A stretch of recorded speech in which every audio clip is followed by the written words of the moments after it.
Welcome everybody to the Scale Up Show. This is Ryan Staley and I am here with Darrian Mikell. Darrian is the co-founder and the CEO of Qualifi, which is a SaaS platform that powers the fastest phone interview experience in the world and helps recruiting teams hire great candidates faster than ever before. Darrian, super happy to have you on the show, man. Excited and welcome. Thank you so much, Ryan. Happy to be here. I also forgot to mention that you are a national champion at track and field. So you're the first national champion that I've ever had on the show. So kudos to you on that, making it happen. And welcome, man. Thank you so much. Thank you. And yeah. So, I always downplay it a little bit on the national. Well, it is a national championship. It's in the NAIA, and for context, that's a different association than the NCAA. So there's different levels to it, but I'll take the chip regardless. Well, dude, don't worry about it, man. I played football in college, right? I played football, and I started, before I decided to resign my career. But it wasn't Division I, it wasn't Division II, it wasn't NAI, it was Division III, right? So anyways, and I didn't win a national champion, but a national champion in any division is an amazing, amazing feat, man. So let's talk to you. So can you give everyone a little bit of a background about your superhero origin story, so they have a little bit more background about you and kind of how you got to this point? Yeah. It depends on how far we want to go back. I'll try to be short with it. So you don't need to be like Chunk in Goonies, where he's talking about when he was watching the movie and there were the women's auxiliary. Anyways, you get what I'm saying, man. So it's more recent history is kind of what we're looking at. We don't need to go in the Wayback Machine, but let's more recent history. Sweet deal. I'll start as it relates mostly to Qualify and what I'm doing now. If we want to go back farther, there's more there, obviously. But in terms of Qualify, the company that I started, I got to start this with my brother at first, and then we brought in a couple co-founders. But before that, I was at another company called Viral Launch. We were in the e-commerce space. We built software for Amazon sellers. So we helped them launch and grow their businesses, help them rank on first page for whatever product they were trying to sell, and get ranking for. And we had a lot of success there. The CEO and founder asked me to join as his employee number one, and I was the VP and mainly focused on operations. And so we went from he and I, and like I said, we grew pretty fast. We went from he and I to over 70 people on the team in about 3 years, and my responsibilities were over finance, all the general legal administrative work, and then also HR and recruiting for about our first 40 hires before we hired a dedicated talent leader. And so what we do now at Qualify, helping with the recruitment process, is a direct result of the pain points that I was facing when I was kind of managing that process myself at a fast-growing startup. And so the big area for me was phone interviews. That's what we saw for at Qualify. And I just saw how big of a bottleneck they were for me. Like, despite them being 15 to 30 minute, conversations, they were scattered throughout my calendar, kind of interrupted my workflow throughout the day. There was a lot of them. And I was really repetitive, just asking the same questions over and over. So I just felt like there could be a better way for me to, automate and offload that work and make it a little bit more pleasant for me, but also for the candidates and the fact that they are waiting around on me to, set those times up with them and schedule and get back with them. And so that's why we created Qualify. Okay. I've done the phone screen blitz as well, and it kind of sucks. So yeah. I can see why you'd want to create a solution to offload that from folks. So what is it? Is it like a video prompting of basically you asking the questions and then the candidates retain it, or how does the solution work exactly? Yeah, so like the unique factor for us compared to what typically is our competitors is more like video interviewing. Ours is audio based, and so what happens is recruiters can pre-record audio based questions into our platform. They can, so one, it's really personal. The candidate will ultimately hear that recruiter's voice, or whoever recorded those questions, their voice, and they can set those up into a structured interview. So you can create a consistent and fair process. But the unique part is that the interaction with the candidates takes place over a standard phone call. So when the recruiter wants to screen a candidate, they'll send them an invite. The candidate will receive a text or an email saying, hey, we want to learn more about you. we want you to respond to this interview at your earliest convenience. And so they click a link, read instructions, and then housed within those instructions is a field for them to enter their phone number. And then when they're ready, they do that, hit start, and then our system actually dials their phone directly. So it's a standard phone call. It's more accessible. They don't have to get dressed up and go through the motions of putting the upper half of their suit on and feel awkward in front of a camera. They can just do it over a phone call, and it's very familiar, like responding to voicemail. Okay, I love that, man. And so, in terms of, you got that because you're trying to solve a problem. So I guess, what's the outcome that it creates in terms of, going that model versus the standard model? Old-fashioned way. Yeah, that was a big thing for me starting out. Was at first it was just I just need to free up some of my time. I have a lot that I'm juggling between finance and other areas of the business, and so that was for me what got me started. But I also jumped in and started to work with actual recruiters, actual HR professionals. There's different pain points that they've helped surface and that we've learned about. I'd say the biggest one, you mentioned it in the intro, is speed. Speed is everything in the world of recruiting. The easiest way to think about it is if you're trying to hire good candidates, so are other people. They're going to be off the market faster than, the less than stellar candidates. And so in order for you to beat them to the punch, you have to have a fast and efficient process. And one of the biggest areas that gets overlooked, but is also the slowest aspect of the hiring process, is the phone interview step. It's because it's typically at the first stage of the hiring process. It's where you're dealing with the most candidates, and there's so much back and forth in terms of coordination, scheduling, and then obviously you have to have, like I said, 20, 30-minute phone calls with all of these candidates. It's hard to scale that. And so that's what we provide, is just that speed, and most candidates end up responding on the first day that they receive the invite from us, as opposed to waiting days in the future or, schedules not lining up, all that sort of stuff. Yeah, I mean, I've heard stories just from friends or other founders that I've interviewed, how crazy the job market is right now for employers, right? So I can imagine it's got to be gangbusters to be able to cycle through all that fast, and just an amazing solution. So let's take a step back a little bit. So I know your previous position, kind of how you came when you were the one-man operations department, I think you told me, right? Yeah, that's basically it. And so you worked for a bootstrap company and you grew that pretty big. I mean, what do you see were the advantages of being at a bootstrap company? And then would love to hear what the biggest challenges were as well. Yeah, I loved I loved that experience. That was, in a little bit of context, the CEO at the time when we were there, he was 25, I was 27. So we were a young company. This was our first, I'd say real success. We were both entrepreneurs at that time. We were trying stuff. I had a t-shirt business in college. He was a self-taught programmer and coded up a bunch of different ideas and projects. But this was the first thing that really started to take off. And so I was happy to be a part of it. I learned a ton about just what a company actually looks like.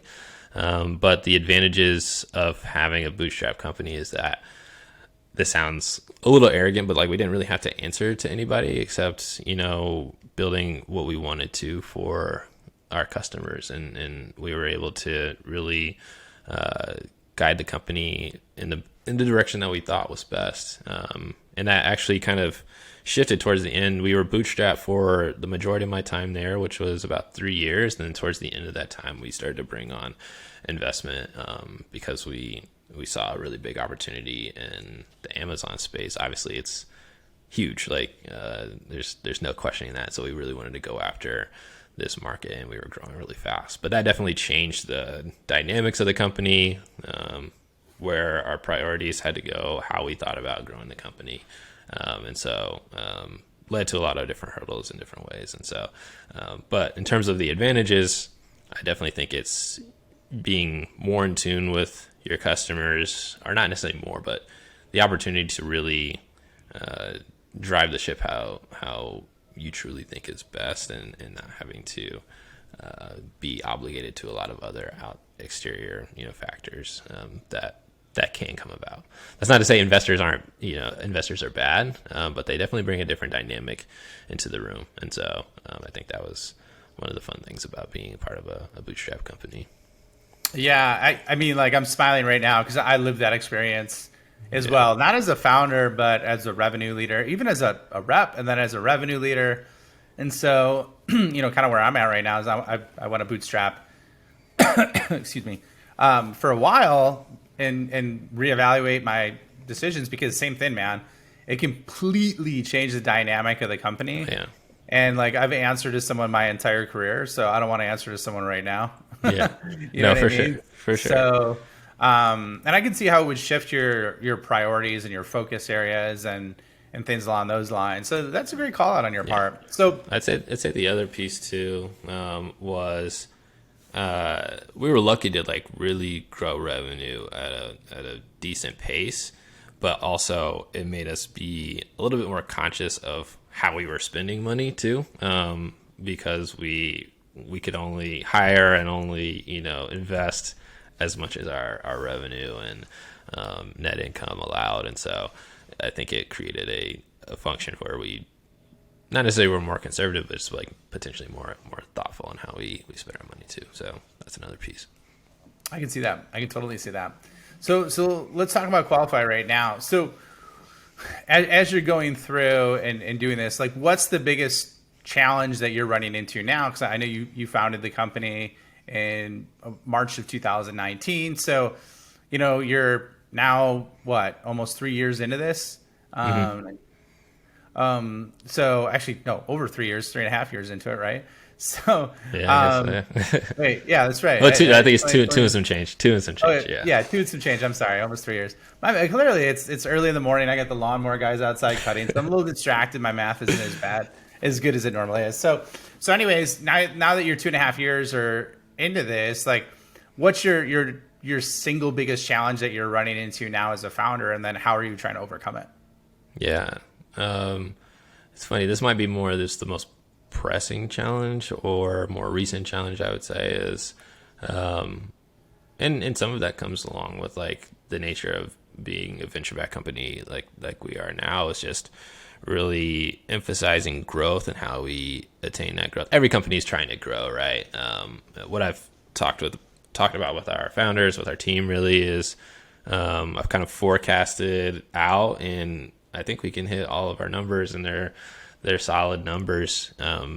But then us being venture backed, it's in my mind, it's not growth at all costs like a lot of venture backed companies, but I definitely think we can be more aggressive in certain areas. And so I'm trying to figure out where are the best areas for us to invest in ourselves as a company. Is that more sales, or is that, investing in sales, marketing, or, our product and engineering side, all of the above? Or how do we, where are the best places to allocate, the funding that, we're able to bring in? And so I think that's one of the biggest challenge areas. And then just mapping out what that strategy is. I'm still, relatively young. I'm 31 now. Like I feel probably older than that number suggests, but still learning what it takes to lead a growing company. I think we've done a really good job so far, but setting structure, setting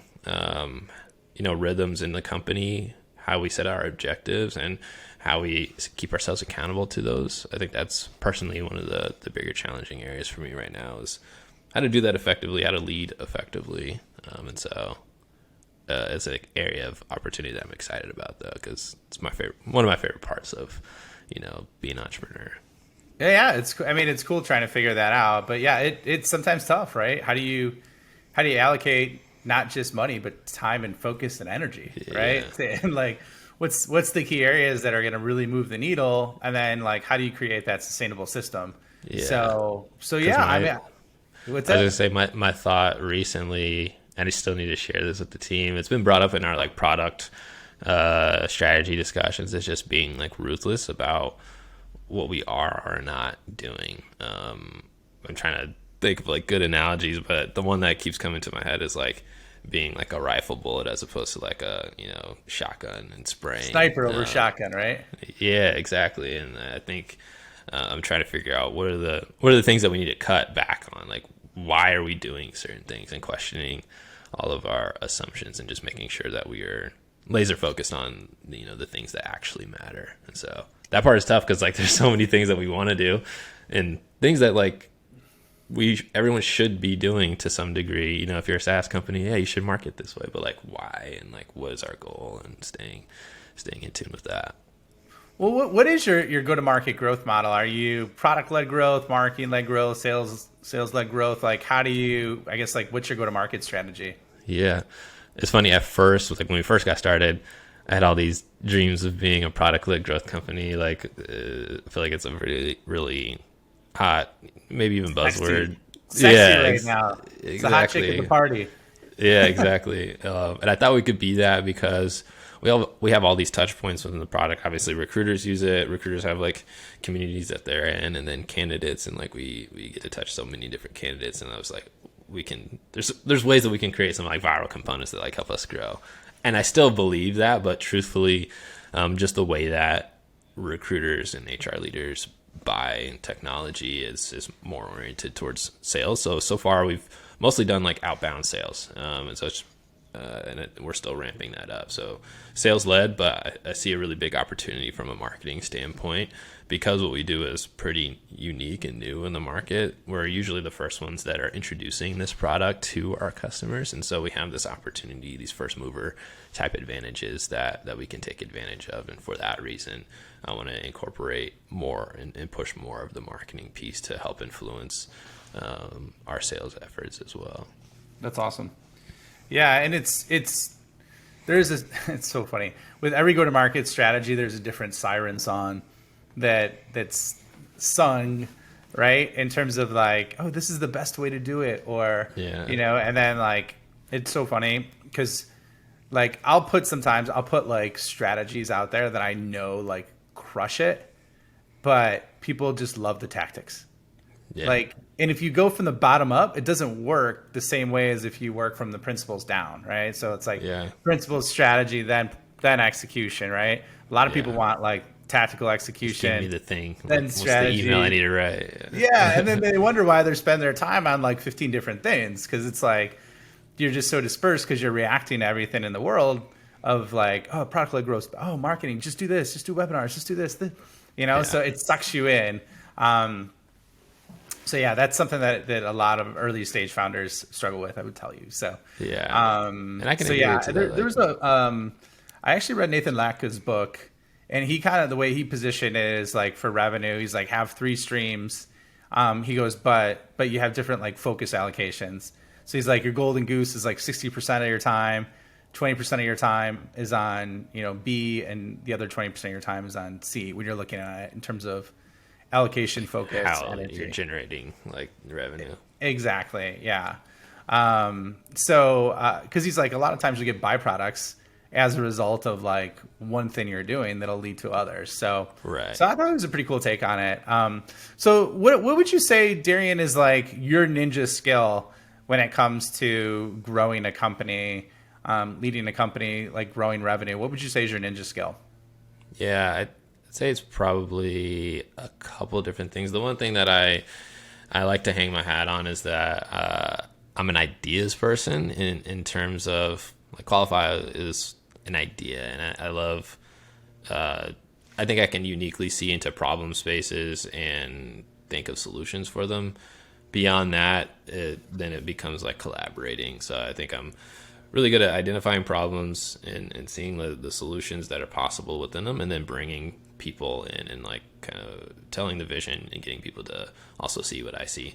And so that's the most fun piece to me. I love that aspect of it, especially in the early days where everyone's doing this for free and you're just getting people to rally behind that vision. And so that's one of my favorite pieces. The other piece is I'm pretty versatile.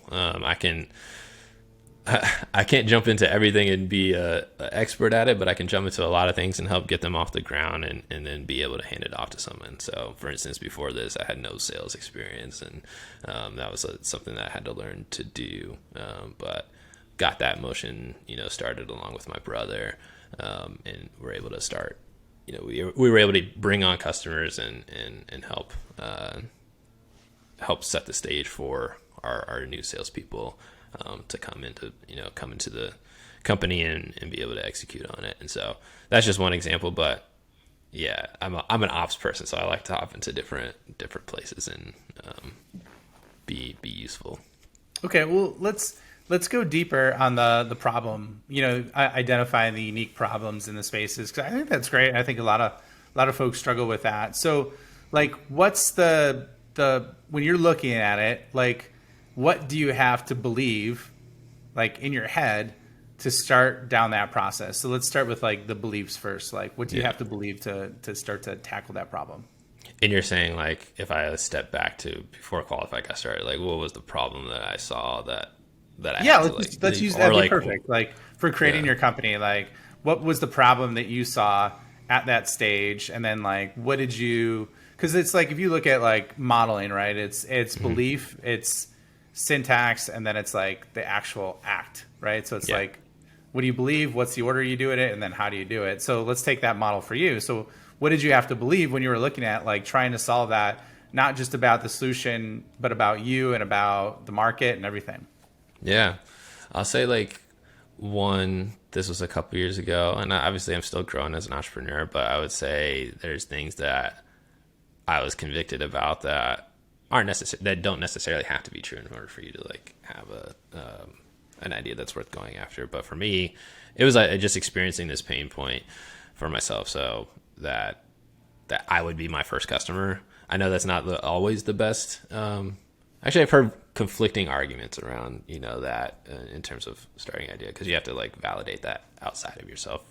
But for me, it was like, this is a real problem for me. Like, I know this is a problem for other people as well, and then this is the other one that doesn't have to be true, but was true for me, was that I'm a fan of, like, I subscribe to Product Hunt.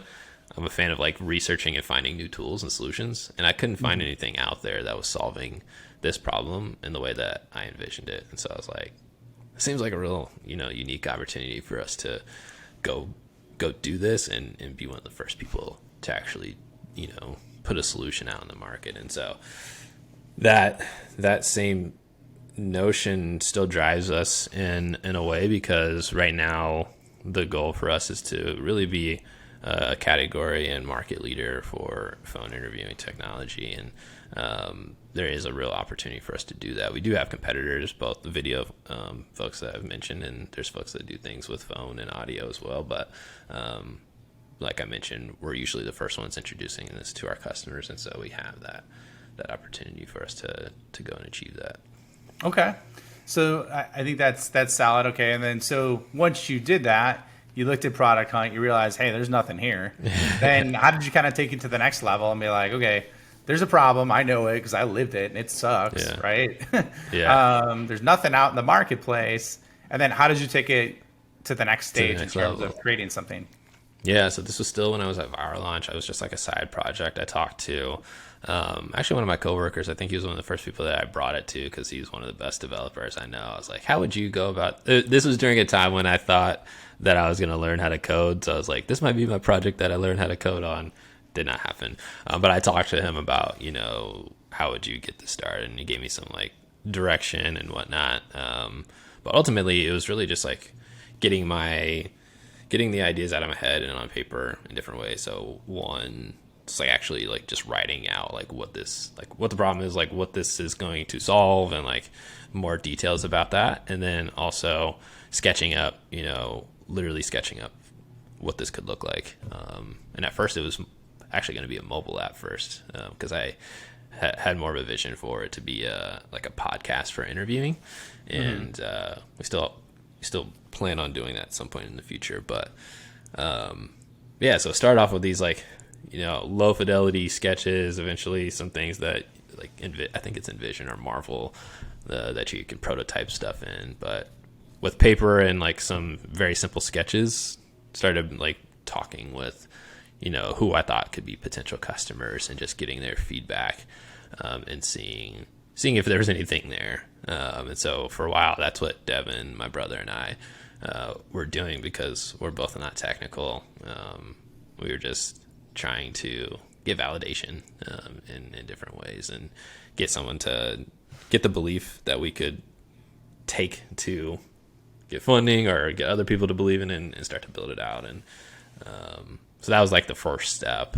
And ultimately, we decided that it is something that people have to, in some ways, experience in order to get like true validation around it, because it was unique and a little new. And so that's when we started to talk to who are our co-founders now on the technical side about just getting like a minimum, an MVP to like relay, like what I used to refer to as like closing the loop. Like, can we record audio, send it to somebody, they record it, send it back, and we review it. That's what we wanted to get done. And that's kind of and it just kind of evolved from there. So how did you find your technical co-founders then?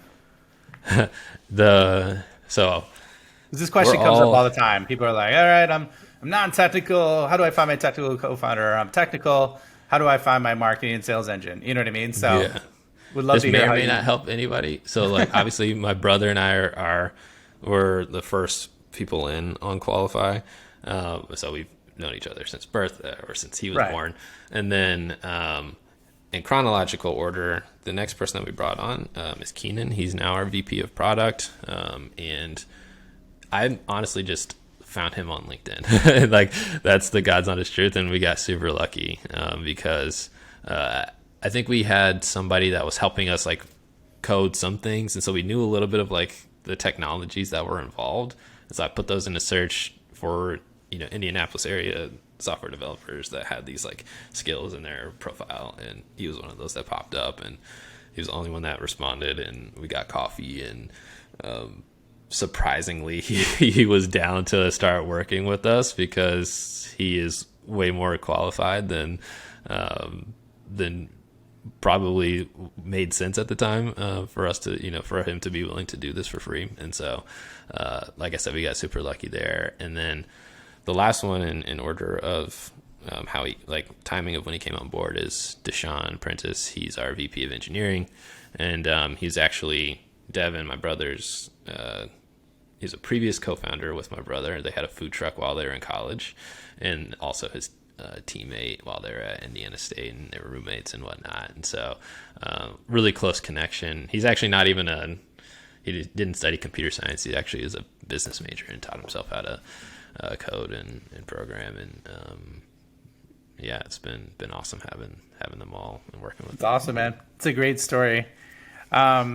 So I guess like we're just about up on time. So I guess like my final question for you is, knowing everything that you know now after bootstrapping a company with another, founder, or being one of the early employees, and then also going through venture funding this time, what would you do different knowing what you know now if you had to start all over again? Ooh, that's a good question. I think there's a lot. So I would say from our bootstrapping time, again, we were younger, but we really knew our market. And I think where we failed with that is that we didn't trust ourselves more. We started to like lean on the advice of like what became the board, investors, and like other leadership that had like been there and done that. But I think, especially our founder, he really knew the space that we were in. And so I think balancing the advice that you're getting with what you know about your customers, and not being persuaded elsewhere. In terms of bootstrapping versus venture funding, I think it's worthwhile to, for me, it has been to experience both.